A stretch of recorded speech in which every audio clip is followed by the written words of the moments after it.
आज गुणनखंड और अंग्रेजी में बोलते हैं फैक्टोरियल। तो चलो हम पहले 16 का जायज लिख लेंगे।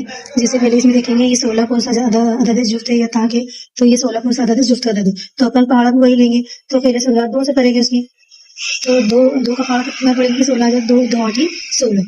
तो ये लिखे अपन ने 2 और 16 कितनी बार में आया 8 बार में, तो 2 8 16। फिर उसके बाद 2 के पहाड़े में 8 आएगा, कितनी बार में आएगा 4 बार में, तो 2 चौक 8।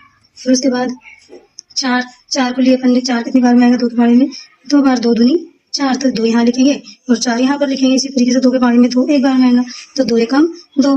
इसी तरीके से 24 को देखेंगे अपन, तो 24 के में 2 अंक है।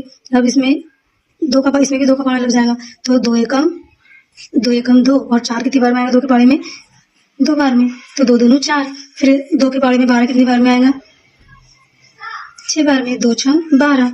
फिर इस तरीके से 2 3 6। अब 2 के पहाड़े में तो 3 नहीं आएगा, तो क्या करेंगे हम यहाँ पर 3 का पहाड़ा लगाएंगे, 3 एकम 3। इसी तरीके से 27, अब देखो 27 तो ताक अदद है हमारे पास, ये 2 के पहाड़े से नहीं जाएगा, तो अपन कौन सा पहाड़ा लेंगे यहाँ पर 3 का लेंगे, तो 3 9 27। फिर 3 3 9, फिर 3 एकम 3। इसी तरीके से हम आसानी से कोई भी मुफरद जायज रबी निकाल सकते हैं।